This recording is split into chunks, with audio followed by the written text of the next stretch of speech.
There we go. It says we are there. We are live on Facebook. Good evening, everybody. Welcome to Thursday, isn't it? Thursday's edition of our current Why Don't You webinar, which is Why Don't You Set Homework? Number 26. I can't believe we got to number 26 already. It's our regular slot. We're doing Thursdays at 6:30 at the moment. We are missing out next week. Just a bit of warning. It will be the 6th of August, the next one. But why don't you set homework? Who should I go to first? I think Neil, your turn first. Hi. Okay, so I do believe that homework is a good thing, and I'm interested to see what the other panelists think about it and how they set it. Yeah, nice. No, you just stolen Terry's thunder. Terry. There's my mute. Yes, I do this a lot actually. So a bit like Neil, I'm looking forward to just discovering how other people approach this, what kind of things they do, and just learn and pick up some tips hopefully. Yeah, thanks, Terry. I think Sammy, you're ready with it, even with the backdrop. You're so up for this, I can tell. Tell us what your thoughts are. Yeah. Homework is really good, but you have to motivate them into doing it.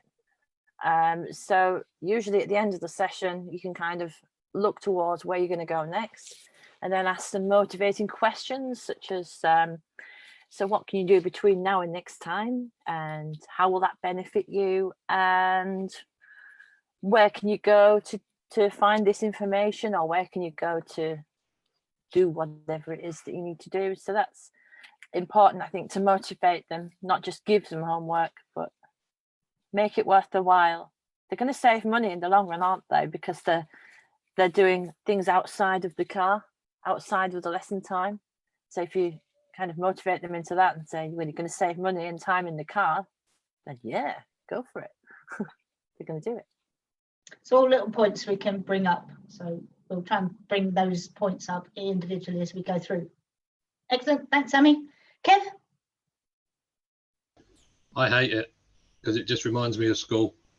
And me at school didn't really go on unless we was playing football. So I'll be interested to how we'd like people to mention motivate people to do it. And rather than use the word homework, how do we get round that homework issue? Because I'm sure there's probably loads of people out there that we teach, whether it's ADI, PDIs, ADIs, whoever, learners, that as soon as they hear the word homework, just have this, I ain't doing that.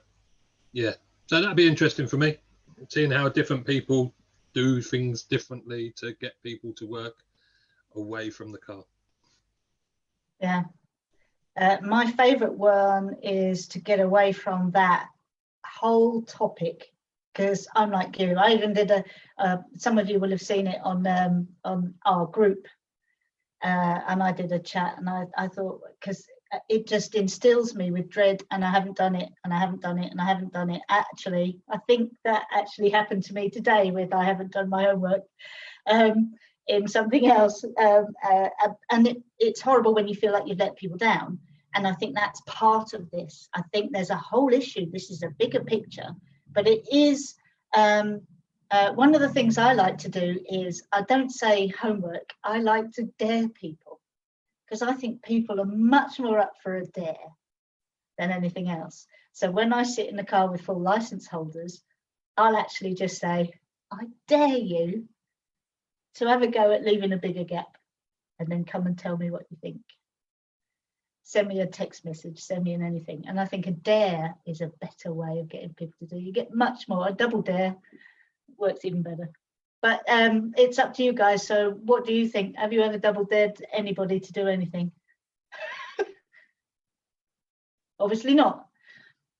Phil, have a speak. Hello.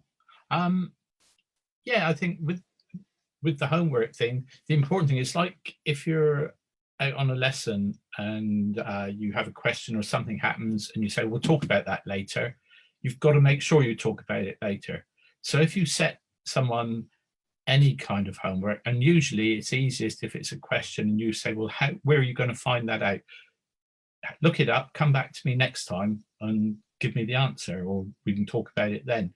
So you've got to make sure that you actually do check it, because if you don't, like I was at school, if they didn't check my homework, I got into the routine where I never actually did it. They used to sort of just wing it. So you need to make sure that they are doing it. And I think, you know, going back to Sammy's motivation, that is the motivation, the fact that they know that you are going to have a little chat about it and maybe clarify something. Yeah, I know what you mean, Phil. I'm just thinking, I think the motivation is the key. I think we need to have a bit of a conversation about that motivation, because I think because I know that some people say, go and read that section of this book and we'll talk about it next time. And it would just be really difficult for me. It would just be really difficult. Keith was marginally before Di, but I think it's, you know, there's something about motivation and learning and where it comes from. And I'll let you guys talk about it. Di in a second. Keith first. And ladies or gentlemen, ladies first. Ladies first. Okay, I'm just going to turn the volume up because you're a little bit quiet, Keith. Go on then, Di. Thanks, Keith. I'll try not to steal your thunder. In the dark old days, you know, I used to conscientiously print out handouts, thinking, you know, that it's a magic thing to give pupils, handouts, you know, get ready for your next lesson, go home and read this handout and you'll know all about it. And I used to come to the next lesson and I'd say, did you have a look at the handout? Handout? What handout? Oh no, I chucked that in the bin, I couldn't be bothered. So I learned very quickly when I had to buy, you know, ink after ink after ink for my printer. And they came back and they used to make paper aeroplanes out of these handouts. Some of them used to read it and some of them didn't. And I couldn't understand at that time why. So I've learned a few lessons along the way as to, you know, who to give those handouts to and who not. So I'd be very interested to hear, you know, what other people have got to say really about, if you can't give them handouts and you can't get them to read something, what can we do? Yeah, spot on, spot on. Keith? Yeah, something I used when I first started about 30 years ago. Another book was this book called Passing Partners. It's a very old book. It's non-existent at the moment, but inside there's lots and lots of questions and things that you can go through. Revision, not homework, I call it. And I used to get a few people that would do it, and others, as like Di said, they just throw them away. They don't look at them at all. But what I decided to do since I've come back into it, I've taken quite a chunk of that and put it into Di. You have still my thunder, Di. I've got myself a little revision booklet, lots of questions and things. So once they've done a lesson, they can go away and say, just revise that for me, look over those things if you want to. And as I say, hopefully that will speed up their process of learning to drive a bit better. Thanks, Keith. Yeah, thanks, Keith. I think for some that certainly works. I'm glad that I never tortured you with my inability to do as I'm told. Yes, I know, Sally. I know. I can see you. I'm just trying to finish talking to Keith. Sally, go for it. Come on, talk to me. Oh, I forgot I was pressing the wrong button. Yeah, ideas about how to get somebody to do homework. One of the homeworks that I try to use, I have used and I still do, is visualization. So if they can visualize in between what they did today and visualize themselves actually doing it and every day and repeating it, they will see an improvement. So when you said the word challenge, I challenge them to try it. And when they do go away and when they actually go away and actually do it, and they can see the difference, And sometimes in between the lessons, when they haven't done it, then I'll ask them, say, did you try the visualize? I bet you didn't do it this time. And yeah. Yeah. It's visualization is really important. It's like homework, and it gets them to hopefully reinforce their learning. Yeah. Well, I think that's it. It's when we give it that title, homework, it puts some of us off. Whether it's whatever you call it, it's a thing. But if I don't know, is there something else that you guys do that isn't a structured thing, that doesn't have a title? Kev, you must have something. Because I don't like the word homework, what I do is I try to say to them at the end of the lesson, and again, it's everyone's different, as I think Di was alluding to what she said. She gives a handout to some people. They play for aeroplanes. That would have been me. Some people will actually read it. But what I tend to do is, okay, so next lesson you've said we're going to do this. You say you've started that goal process already. What can you do now that's going to really help you do that next lesson?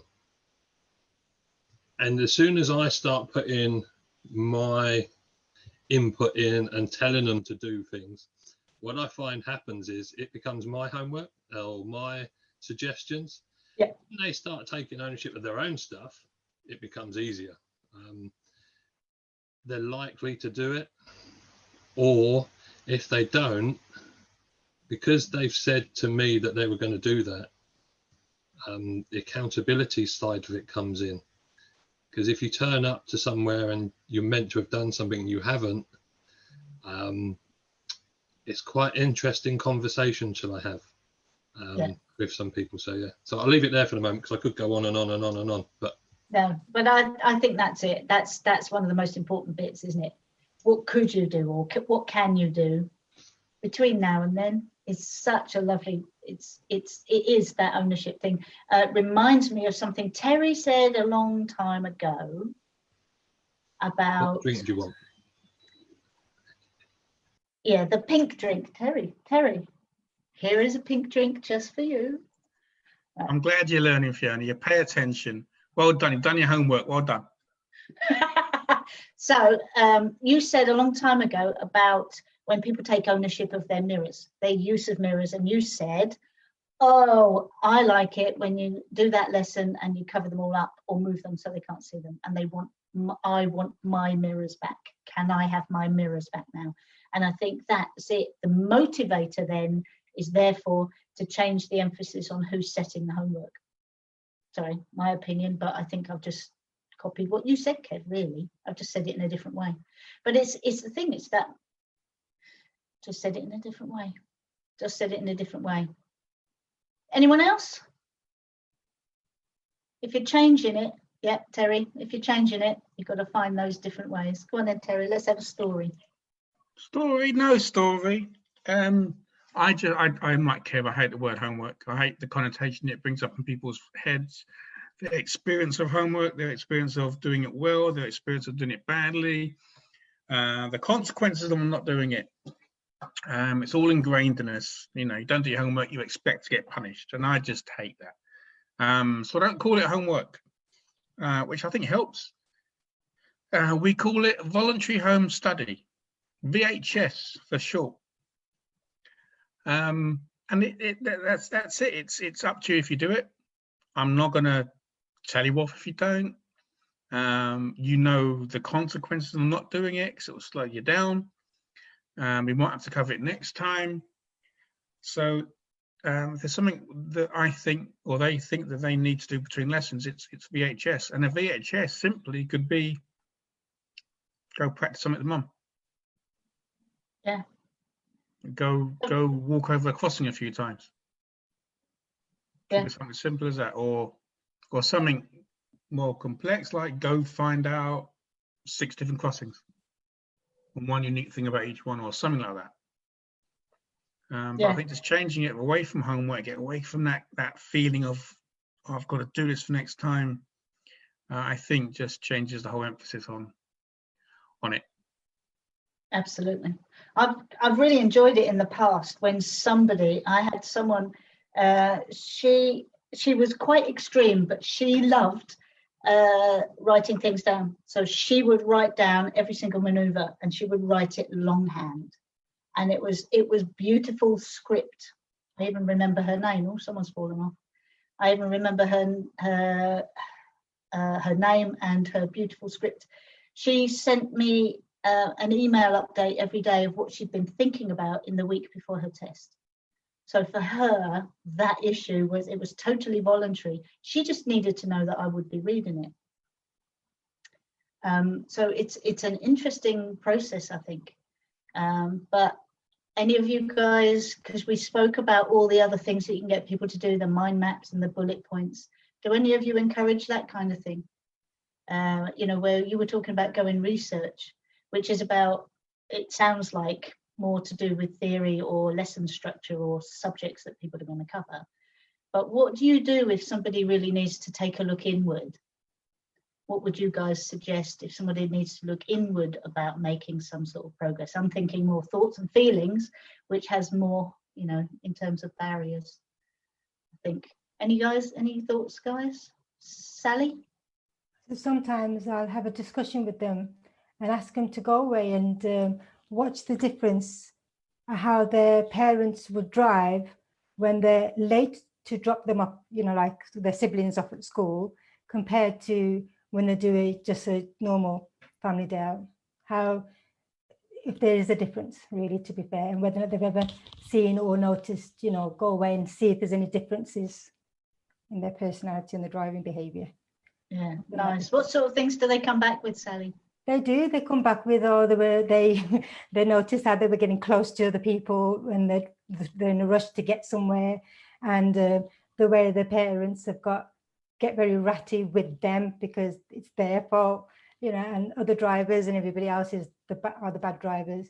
But when they go out on the weekend, for example, if it was a day out or just for a Sunday drive, then they can see how the driving just seems, and they feel relaxed in the car, whereas they came back saying how they felt, that they were feeling tense and stuff.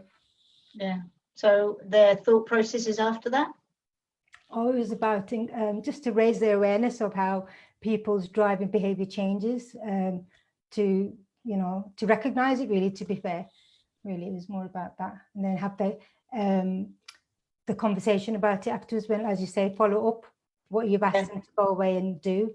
And because it's usually that kind of stuff would only instigate if the something's happened in the car with that person's feelings or something. But it's a really nice, I like that kind of approach where there isn't anything to do as such. It's to notice, isn't it? Yeah, just go away and notice. And I think that's what Terry was getting at, in a way, where you notice what different crossings are. Don't, you know, but noticing that, and of course we're all thinking, aren't we, the goals for driver education. And how that sort of thing starts that process for the driver, then to think about, well, what do I prefer? And even if you start thinking about those things, so having that process in mind, yeah, that's a nice one. So that's where it's a subtle thing about someone, and then the learning is coming from within. Same thing. It's Sammy who fell off, isn't it? I'm sure she'd be trying to get back on. Terry? There's a couple of comments on Facebook. Oh, good. One from the fallen off Sammy. She said, so like I said at the start, I always ask what they could do between now and next time. How would it benefit them? Which is cool. And then a great comment from Mr. Ali Shawaraki, Top Man Ali. The only way to help children to do homework by themselves, you have to explore their dream with them and link their dream to what homework they have to do now. I never tell my son what to do. I only expect to see the end result, so it's up to him how he gets there. And trust me, he's on his homework like a ninja. Nice. Yeah. I was dreadful with the homework thing. I was dreadful. Like Phil was saying, I knew exactly which teachers weren't gonna, and I knew Mr. Robbins or Robinson, I don't remember. Anyway, always detention, always. Every Monday I got detention for Thursday. Because I didn't do my homework for the weekend. Terry? I've got a question before Di. I'm hoping Di's going to ask this question, because then it'll be touche, Di. Right, my question is this. How many ADIs give themselves homework? Was that a question, Di? Was that a question, Di? Was that a question? Was it? Oh.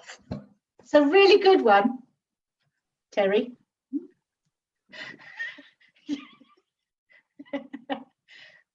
Careful with those words. Yeah, good one. Homework. What does that mean to everyone else? What would Terry's question mean to you? Sammy? And Di. Di first, sorry, Sammy, because Di already put a hand up. I was first. Ian's showing us his homework. Yeah, nice, Ian. Yeah, I mean, for me, homework for me is reflection on what I do. Is reflection on how the day has gone, what's gone well, not just what's gone well, but why did it go well, particularly in that circumstance. What didn't go so well and what needs to happen in order for me to achieve it. So that's my homework, you know.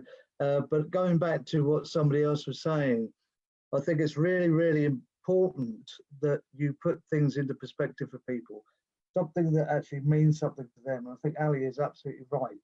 I do, like many of you, a lot of PDI training, and it's about getting them to visualize what they're going to be like when they're a driving instructor.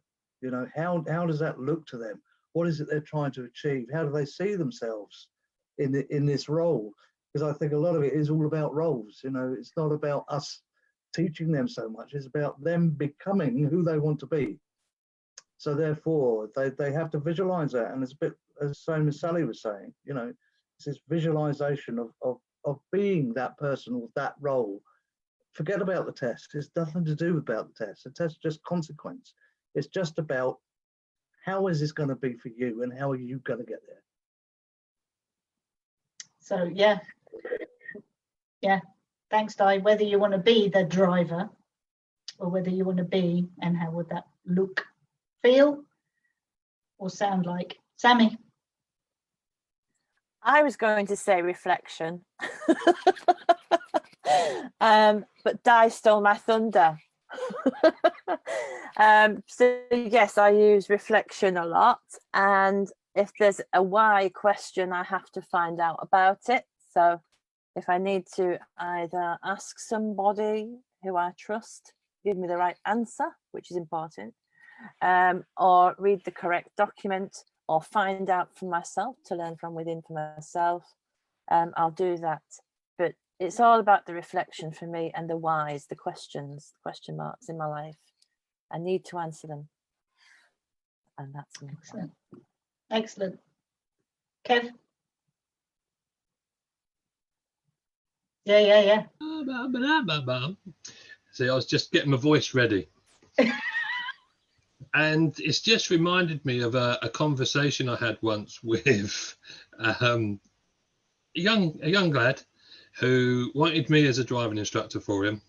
And he said, but Kev, this is the situation. He was totally upfront. I only have this much money and I would ideally like to do it in this time. And it goes back a little bit to motivation, but we came up with a little plan with him where he had to do loads of work away from the car. And it goes back to Di was saying, you know, having that end goal, that visualization of what it means and what he needs to do to get there. So having part of, I'm going to say the word homework, but away from the car as part of the plan, he didn't mind doing it.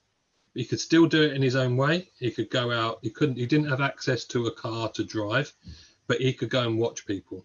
He could watch people, friends drive or whatever. He could watch videos. He could do all that sort of stuff. So he came up with something for him. Goes back to him again, taking responsibility for his own. But learning, but it's about having an agreement at the beginning as well, because if you just throw it in people and say, right, I want you to do this, or what you're going to do between now and next lesson, it's not a surprise for them. You know, if it's agreed beforehand of what the plan is and what's expected of them for themselves. So it just reminded me of that, you know, and I think a lot of ADIs struggle when people say, look, I've only got this much money and I've only got this time and I only want to have 20 lessons or whatever the situation. But having a conversation, you can get around it, I think. I totally agree. As you've said that, I thought about myself, actually, once again. Part You two. didn't think about yourself, did you? I always think about myself. I think Okay. that's what we all do, but we just pretend that we don't. I'm just more honest about it. And I was thinking, but it's exactly what you said, Kev. When I was training for my part two, I didn't have a car. It's kind of hard to practice. Suddenly block changing, and suddenly, you know, my trainer said, you do realise you have 2 wing mirrors on the side of your car, don't you? So anyway, glossing over that. But I remember now, no one said it was homework, but I sat on the bed, shut my eyes, did Sally's visualization. I didn't have a car to practice in, but I literally had a route in my head and I thought about, I'm driving along, for example, in fourth, I will slow down, I will check my mirrors, block change, you know, and I think you can do that. And it's exactly what you said, Kev. So I've done that, and I think others of you, I think we've all done it, where you can encourage somebody to visualize and literally practice a route. And you can do it when you've done it yourself, and then you can say, okay, you are trying to minimize the time that you've got in the car. What can you do? And you can give the example. I used to sit on my bed and visualize driving, and I would do all of those things. And then it does become part of the habits of driving. So yeah, so it is that, and we need to get that. But again, is it something someone told me to do? No. If I had been told to do it, if it was an instruction, I wouldn't have done it probably. It was just something that came from within. And it's that motivator, which is so important, I think, for all of us. I love Ian's. I can't imagine having that much written stuff, you know. But You this should is see just my drawers. Pardon? Did you just offer to I show just your said drawers to Fiona? You should see my drawers. Get a room, will you? Yeah. Stop recording. End live. Yeah, end live Facebook. I don't quite know what to say. Best offer I've had all week. Anyway, who's next? Come on, take the spotlight off me. I'm going slightly pink now. I don't know what to say. Like your drink? I am matching my drink currently. Neil, you haven't said anything for a while. What do you do to motivate your PDIs? I tend to think it's in a mindset. So you get certain people that will come and want to do it, and certain people that won't. And it's just like most people are saying, have that conversation and get them to come round to your way of thinking. Yeah. Well, it's their own way of thinking, isn't it? Yeah. It's their stuff. It is their stuff. It's very hard to concentrate. I'm looking at yeah, I've got you, Sally. I'm still looking at Sammy, trying not to crack up. It's making me laugh. Yeah, when you're ready, Sally. I was just saying, the word I like, what I keep hearing tonight, is motivation, because it can raise the motivation, what Sammy said earlier on. It raises the motivation to want, and the visualization of success, again, increases that, doesn't it? Yeah. Oh, yeah. It's about success, or it's about doing something. I don't know. I think it could just be so vague. And that's what I mean, you know, where some sort of fleet thing, if you know, when you set someone a challenge, and if you do it subtly and if you make it a little bit of a joke. Humour's very important to me well, humour's just important to me, so I cannot be serious with anything I do, I don't think.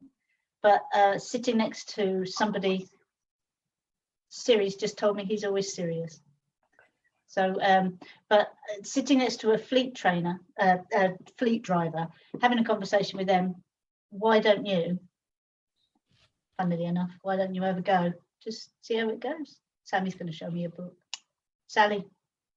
There's it's quite interesting what you said earlier on, Fiona, when you said that there was one particular teacher that you didn't do the homework for. So does that show again about rapport, the importance of rapport, to want to do something as well as do it for themselves? Absolutely. That's a question. Well, it's a really good question, funnily enough.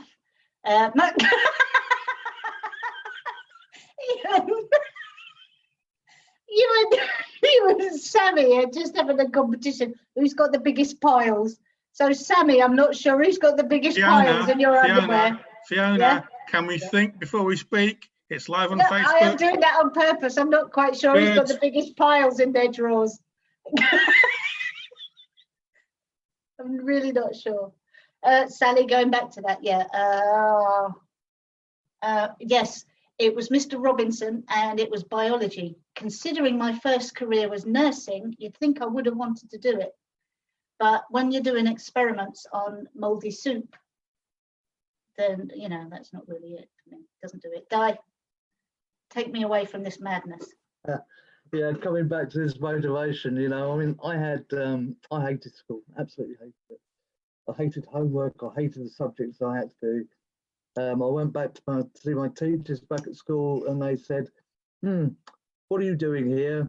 Do you really think the teachers want to see you? Sort of thing. So I was very popular at school, you know. But what I will say is actually when I left school and I was doing a job that I loved, I was very motivated to learn. And I learned very, very quickly because it was something I was interested in, something I wanted to do. And so therefore I was into it, I was engaged, and I would do anything that I could to get to where I needed to be. And it's a complete different, you know, look at what I was doing. At school, I wasn't interested at all. I just wanted to go home. I hated the subjects I was doing. I wasn't going to use them.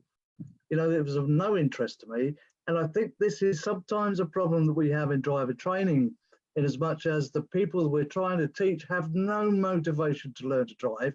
Mum and dad have said, look, I'm fed up with actually taxing you around. You have to now learn to drive. And this is what we're up against sometimes. And I get it. I absolutely get it, you know? Yeah, yeah. So I'm going to ask the rest of you guys, what do you do when you realise that? What do you do with? Because otherwise I'll answer my thing and it's not about me, apparently. Phil, we're coming back to your thing in a minute, Di. Phil, what was your thing? I was going to say it's interesting how many of us on here have said how we hated school, how we hated homework. Is that something to do with the way we were being taught back then? And if we were doing instructor-led lessons, is that how our pupils are going to feel? Whereas now we're trying to be more client-centered. So hopefully the pupils will be enjoying things a bit more and be more motivated.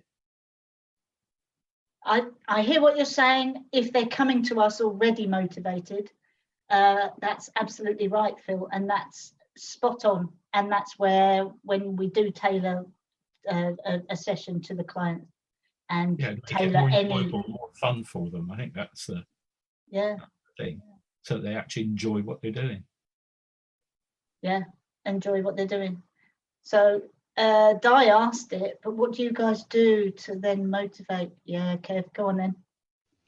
I think again, it's what does it give them at the end? And sometimes they can't visualize anything. It's like, well, I don't want to drive anyway. I actually quite enjoy being chauffeured around, and you know, not having the stresses that go with driving. I think that's quite a common one that I find with people that aren't motivated to learn to drive. So finding what they are interested in. It could be football, it could be horse riding, whatever. and linking the two. So Yeah. how would you get to go and feed the horses or whatever it may be? You know, what would happen? What would you do? If they're away on holiday, how would you get there? Do you know the way there? Let's drive there. Go and show me. And Sally mentioned rapport. I think that's really strong in that situation, building that rapport, getting to know them, what their interests are, what it could give them, you know, those sort of things. That's what I do. Yeah, yeah. But if you had passed your test last week, where would you go? Who would you go with? What would you be doing? And that's a question that I will ask. You know, when Kev, you were saying about the person that isn't very motivated or has limited money, or, you know, you do have to look at the bigger picture. What can you do? Because I always, you know, if somebody says that to me, I try and say, well, I'm not the one that does the learning. And that's the truth of it, isn't it? It isn't down to me. How quickly can you teach me? But it's exactly what you said. How quickly? Well, if you do everything I tell you, and if I speak really quickly, don't know. But it's nothing to do with that. So all of this motivation. So I think, you know, when we're asking the question, why don't you set homework? I don't, because I don't call it that. I don't call it that. Terry? Homework is just, I think, it's just getting someone to realise what they need to do. And we do it every day, especially those of us with kids, especially younger kids. You know, asking your child to go and clean their bedroom, that's homework. Ask them to eat their greens, that's homework. So it's like you said, Fiona, it's how you set it out. It's how you, what did you say? How did you say it? How did you say it? I don't Fiona? know. I don't know. Ask Kev. He's the one who does all the remembering. No, Kev's old. He's a granddad. He can't do that. Who said that? See, told you. Proof. It's how you approach it, I think, that's the importance of it. And like Sally said and Kev said, rapport is vital. But it's helping them understand. It's like if you say to a kid, go clean your bedroom, they might or might not do it. Can I give you a story? It's reminded me of something just now. Well, Really we quick. haven't had a story, so go for a Tell a story. really quick, all right? This is about the motivation. I'm not a big fan of a certain insect, and I was useless at keeping the room tidy, absolutely rubbish. And my mum would be on me all the time, and she'd tidy up, and it'll wind me up, so I'd make a mess. As soon as she tidied up, I'd make the mess again, because I like my room messy. Can't remember how old I was, 11, 12, something like that. And then one day I got home from school, and I remember telling me, she said, I cleaned some of your clothes today, and under one of the piles I picked up was a massive insect. And you know what? From that day on, my room was spotless. I don't know if she did it on purpose. She probably did, know my mum. But if she did it on purpose, it was a masterstroke. And I've always had a Motivation came from finding hideously large things under your clothes when you pick them up. Because then it would run up your arm, wouldn't it? Possibly. But it just worked. And it's like the homework thing. You've got to find a motivation. Whatever you call it, homework, VHS, whatever. Yeah. That's I think make it work. we also do it because I don't think homework always needs to be something physically done. It's what are your thoughts since last session? What have you been thinking about? Because I think that's, if learning comes from within and that's what homework is about, then what are your thoughts? What have you been thinking about since the last time we were in the car? Because sometimes you get much more interesting things come out. much more interesting things. So in a way, have they done their own homework, their own thoughts, their own processing? It's the processing is where the learning takes place. There are studies done where they believe that learning is cemented when we sleep, because there's no reason why human beings need so much sleep, and yet we struggle when we don't have it. Memory is the first thing to go when we start not having enough sleep. Memory and thoughts and processes in the learning process. So you need your sleep, and very often some people don't learn something until the next time they get in the car. Would you agree? Terry, you've unmuted. Is it because you've got something to say? But sometimes, you know, someone has something and they don't get it, and they don't get it, and they don't get it, and we repeat it. And why aren't you getting this? You could do it last week. They go home, sleep on it, come back the next day or the next session, and they've totally mastered it, throwing things on the floor. Totally mastered it because they've had the sleep and their brain has chance to focus on it. So homework, and I think it's part of the human processing, is people need time in between to log it, and then it becomes internalized and permanent. Please, someone say something now. Oh, sorry, Phil. Yeah, I was just really going to back up what you were saying about people work on it when they're actually not doing the driving and so on. Very often I find people, if they have 2 or 3 week break from in their lessons, they actually come back. They're worried about forgetting everything. They actually come back better than they were originally because their mind has had time to sit down and process it in its own time. Yeah, the sleeps make it better. How many of you guys? I don't know. I do it so often. I go to sleep with a big problem. Wake up first thing in the morning. Oh, I know how to solve it. I've got it. I've got my solution. Yeah, brilliant. Terry? I didn't really have anything to say. You said how many of you guys, so I just went, okay. Oh, I thought because you do this thing when you're. Yeah, I've got Now a you've got comment to now. say I'm just thinking about poor Kev, because he must get very, very little sleep. If your memory suffers with no sleep, he must be awake all the time. Just saying. Carry on. 4 hours a day, mate. That's all I need. I can focus loads on 4 hours a day. Well, if your day lasts for 4 hours in between the sleeps. It's normally between 6 o'clock and about 10 o'clock in the evening that I sleep, and that's about it, really. Unless there's football on. Then he's awake. Then he's awake. Right. We've got a few minutes left. Sammy? I was just going to add on to the sleeping thing, because I had a student who would get in the car and say, I've been dreaming about this lesson. Actually, so I'm asking her, is she actually dreaming of it, or is she visualizing it? She said, no, it was actually a dream. So I asked her what happened in the dream, and she said, well, everything was perfect. I drove perfectly. So I said, is it a dream or reality? So she said, well, we'll see at the end. So I asked her again, was it a dream or reality? She said, reality. But I think that dream, just having that dream, was programming her mind to do those things positively, because it was a positive dream.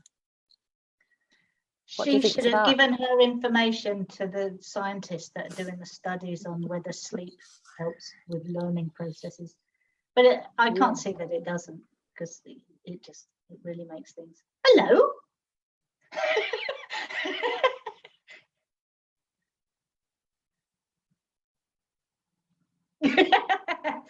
Hello, a little Keithling. Sally, were you wanting to talk, or are you waving? Because I don't. Because it's exactly the same thing. It's exactly the same thing when you want to say something. Kev, can you think about? I haven't got anyone to hide behind. Kev, can you think about your? Kev, can you think about your recap? And I'm just going to check. Has anyone else got anything to add? Just before Kev does his wonderful kind of summary. Keith, you're undecided. Go for it, No, Keith. I'm just going to say that I found when I did start many years ago, a lot of the students I think it depended on the, as we've all agreed, it depends on the students whether they want to write things down, do revision, homework. And I found it was, you know, some of the students would like to know the ins and outs of a car. They'd be writing it all down and great. And then the others, right, show me, let's go, kind of thing. Two different types of people. What we've now found is a few more different types of people. But I think trying to get people to do revision, even though you keep on saying to them, look at the end product, look what you're looking at. You're looking to drive for the rest of your life. You've got all these kind of things going on. And I still find it hard in some places to get these students to do these kind of things, even down to the theory. I mean, I use Theory Test Plus, so I know when they're actually looking at their computer and what they're doing. And I remember going to one guy and said, hey, getting on, how's it going? Oh, it's going great, it really is. I said, is it? Yeah. I said, not, you're not using it, are you? Oh. But I don't know, just to motivate them, to motivate these students to actually do that little bit more. I don't know. It's very hard, I find, in some places. I think you're right, and there are ways that I've got round that, and it's carrot and stick. Some people need a stick, and it's depending on the person. Does the person respond to the stick or the carrot? I prefer to search for their carrot myself. Kev, then Di. I can go first. Thanks, Keith. Sorry, Di can go first again. Right, Di's first. Hi, yeah, I think we've all been curving around the subject, but to make it blatantly obvious, I think it's really important to find out how people learn, because, you know, people, it's going back to these handouts again, you know, not everybody wants to read handouts. So, you know, it's about finding out how they learn best and asking them what they need to do in order to get where they want to be and how they're going to go about doing that. You know, it comes back to just the basic, how do you learn best? And not trying to force one method on somebody that isn't going to work. Yeah, it's amazing when we get a little voice in our ear. Curving around it a little bit, but just... Yeah, we are, yeah. It's amazing when you get a little voice in your ear from somewhere, isn't it, Di? About learning styles and...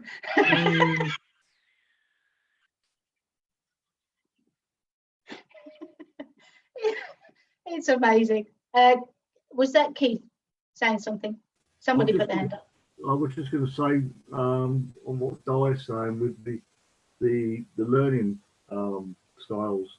I have something in my little booklet that I give the students. Say, what kind of person are you? And I'll be able to talk about it, have a little read of it, and it gives me an idea of where they're coming from. Yeah, there's all sorts of versions. Yeah. We have kind of mentioned some of this before. We've got the VARC, the visual, audio, kinesthetic, and read write kind of person. We've got the Honey and Mumford stuff, where they're the Honey and Mumford stuff is also out there. They're all there. Those kind of activist theorists.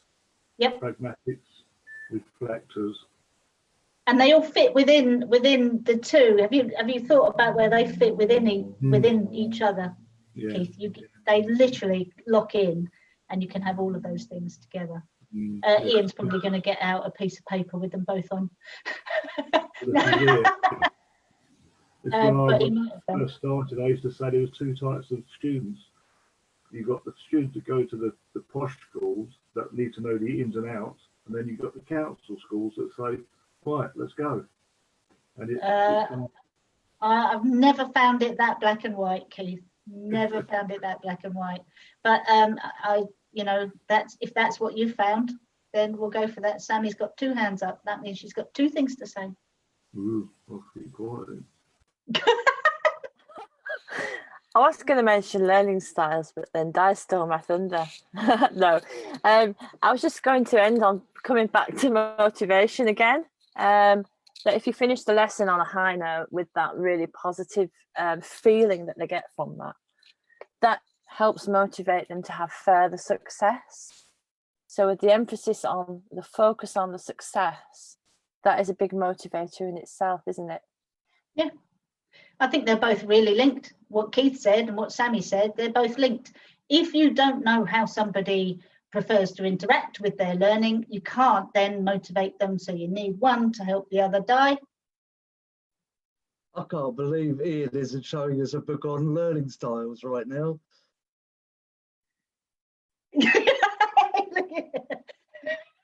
It's buried under all that paperwork, Di. Yeah, under all his homework. Yeah. But what Keith was talking about, and then what Sammy just said, it is you need to find out. You need the good report. You need that. I mean, I'm doing your summary, Kev, I think. Oh, number 7, Sammy. But stop with the recommending book.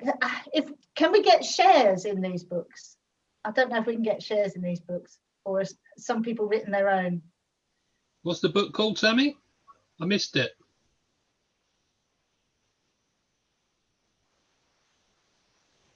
Sammy, No, remember? good. Yeah, I can. Yeah, well done. So, Sorry, it wasn't a shameless plug. Other books are available from other retailers. Yes. Yeah, definitely. So if we're we might as well think about wrapping it up, Kev. You ready? Yeah. I think so. I think everyone's yeah. There's no other hands up. So what I've got is setting homework. Make sure we check it. Came back as well, and we can check it in various different ways by asking questions or looking at it or whatever it may be. Motivation came out quite a lot today throughout the conversations that we've been having, and what motivates them. Di mentioned handouts and paper planes, and people don't use them, people do use them. Might come back onto that later. It's revision, not homework. Visualization, Sally said, going home and just visualizing what's going to happen. I mentioned the question is, what can you do between now and next lesson, or whatever it may be? The consequences of homework, and Terry mentioned the VHS is virtual homework studying, I think he said. So again, another way of phrasing homework, isn't it? You know, how do we challenge inward thoughts, feelings, and behaviours, though? And Sally mentioned what happens when parents drive what happens when they drive late, or what did they notice? So asking questions even when they're away from the car to get them to think about things, which raises their awareness of the different situations. Benefits, getting people to think about the benefits of doing some work away from the car. Exploring the dream, I think that was a comment on Facebook. How are we going to get there to that dream? Reflection, so ADIs, do we get our students to reflect, but do we actually reflect ourselves to complete homework? I mentioned about agreement. You know, if someone does phone you up and says, you know, I've got this much money, this much, I only want to have this many lessons, having an agreement, what's expected of us, what's expected of them, so they know what to do in the car and away from it. Building rapport came up quite a lot through this. So again, you know, if they are in rapport and you're in rapport with them, they're more likely to do the homework because you're making it more interesting for them. And it's about how you approach the subject as well. We talked about when we was at school and what subjects we liked at school and what subjects we didn't like at school. So what teachers as well, you know, some teachers we would do the homework for because we probably knew they were going to check it, and others are a little bit less likely to check. Learning styles, so matching some of the homework we give them to their learning styles. You know, with those handouts, I was going to make a paper aeroplane and go and throw it out of one of the windows in school and see how far it went. That would be my learning. Well, how far did it go? Whereas others would actually like to read it. So, you know, give people, if you can match their learning styles, give them homework that matches that they can do, rather than what they feel make them bored. And the biggest tip that came out from Fiona was just sleep more. When we fall asleep, we're going to learn a lot more and do a lot more homework. So my tip today is go to sleep. Yeah. There you go. Yeah. My favourite bit out of today was just asking them. And I think that's the thing. What could you do between now and next time? I just think that's the best bit, because it's all the influence, everything is in that question, because they'll do it or they don't. And then there's no comeback, and it's responsibility, like you said, die. I just want to say good night. I'm going to bed now.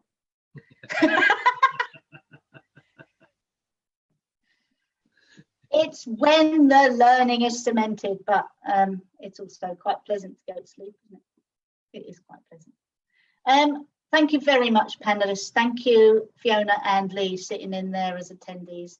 Much appreciated. We're going to end Facebook Live. We are, just as I'll just repeat, number 27 will be on the 26th. There isn't one next week, the 26th, the 6th. Number 27. Why don't you? Number 27 will be on the 6th of August. There isn't one next week, but it will be 6th of August at 6:30 p.m. So I'm going to end the Facebook Live, but we'll see you next time, guys. Hope you've enjoyed this one. Thank you. See you later.